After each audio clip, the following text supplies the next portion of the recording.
Dans un pays de déserts et de vastes cieux, il y avait une petite tente dans le pays de Canaan. Là vivait un homme nommé Abraham, qui résidait dans une tente. Mais à 75 ans, il désirait ardemment avoir un enfant. Sa femme, Sarah, n'avait pas pu avoir d'enfant. Et maintenant, à l'âge de 65 ans, il semblait peu probable qu'elle porte un jour un enfant. Une nuit, alors que la lune brillait de mille feux, Abraham regarda les étoiles. Qui m'appelle? Regardez les étoiles. Votre descendance sera aussi nombreuse qu'elle. Fais-moi confiance, Abraham. Votre foi sera récompensée. Dieu avait promis à Abraham qu'il serait le père de nombreuses nations. Mais au fil des ans, Sarai resta sans enfant. Dieu t'a promis une descendance nombreuse, mais je ne t'ai pas donné d'enfant. Se sentir désespérée. Sarai a pensé à un plan. Elle croyait que si elle ne pouvait pas avoir d'enfant, peut-être que sa servante, Agar, pourrait avoir un enfant pour Abraham. Sarai pensait que c'était la seule façon d'accomplir la promesse de Dieu. Agar est tombée enceinte. Mais Sarai a senti une profonde jalousie grandir en elle. Au fil du temps, la jalousie de Sarai s'est transformée en colère. Elle sentit qu'Agar la regardait avec dédain. Elle a confronté Agar et leur relation est devenue tendue. Submergée par tous les mauvais traitements, Agar a décidé de s'enfuir. Elle s'est enfuie dans la nature, cherchant la sécurité et le réconfort pour elle-même. Dans son moment de désespoir, Agar s'est assise près d'un puits dans le désert.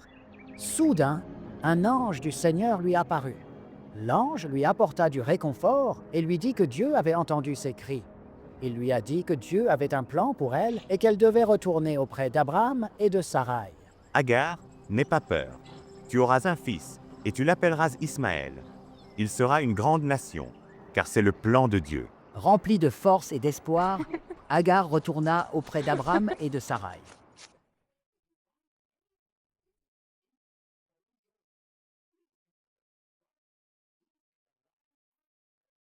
Et ça aide vraiment.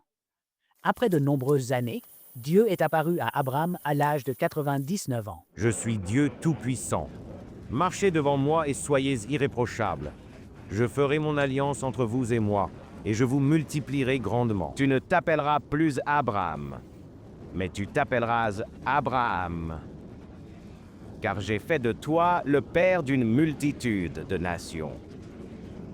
Ce changement de nom signifiait pour lui une nouvelle identité et un nouveau but. Je vous rendrai extrêmement féconds, et je ferai de vous des nations, et des rois sortiront de vous. Quant à Sarai, ta femme, tu ne l'appelleras pas du nom de Sarai, mais Sarai sera son nom, car je la bénirai, et elle deviendra nation. C'est d'elle que sortiront les rois des peuples. Abraham tomba sur sa face, adorant Dieu. Il était rempli de joie et de gratitude pour les promesses faites à lui et à sa femme. Un jour, alors qu'Abraham était assis à l'entrée de sa tente, 3 anges lui apparurent. Reconnaissant leur nature divine, il s'empressa de leur offrir l'hospitalité. Monseigneur, s'il vous plaît, restez un moment et laissez-moi vous préparer un repas. Très bien. Nous resterons.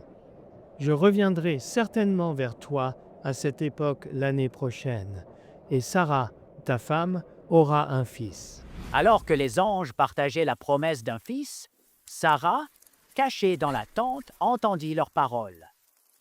Elle ne put s'empêcher de rire doucement, remplie d'incrédulité à l'idée de porter un enfant dans sa vieillesse. L'ange, voyant son rire, se tourna vers Abraham et lui demanda: Au fil des mois, le ventre de Sarah s'est agrandi. Puis elle a donné naissance à un fils.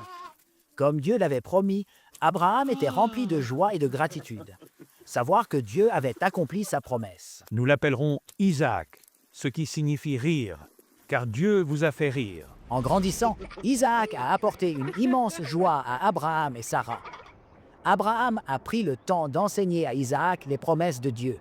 Il a inculqué à Isaac l'importance de la foi et de l'obéissance. Un matin fatidique, alors que le soleil commençait à se lever, Dieu appela Abraham. Abraham, Prends ton fils unique, Isaac, que tu aimes, et va au pays de Morija. Offrez-le là en holocauste. Malgré la tristesse intérieure, il résolut d'obéir. Il croyait que Dieu, qui lui avait donné Isaac, pouvait aussi le ressusciter d'entre les morts si nécessaire avec le cœur lourd. Il rassembla les fournitures pour le voyage, rempli à la fois d'effroi et d'une foi inébranlable. Alors qu'ils voyageaient ensemble, Isaac, ignorant le véritable but de leur voyage, « Père, où est l'agneau pour l'offrande » Le cœur d'Abraham était lourd, mais il gardait un comportement calme. Arrivé à l'endroit désigné, Abraham construisit un autel, se préparant pour le sacrifice. Les larmes coulant sur son visage, Abraham lia Isaac et le déposa sur l'autel. Mais au moment où il s'apprêtait à agir, une voix perça le silence et l'appela du ciel. Ne mets pas la main sur l'enfant, car maintenant je sais que tu crains Dieu. Tu ne m'as pas même refusé ton fils unique. Le cœur d'Abraham s'est envolé de soulagement lorsqu'il a levé les yeux et a vu un bélier pris dans le fourré par ses cornes.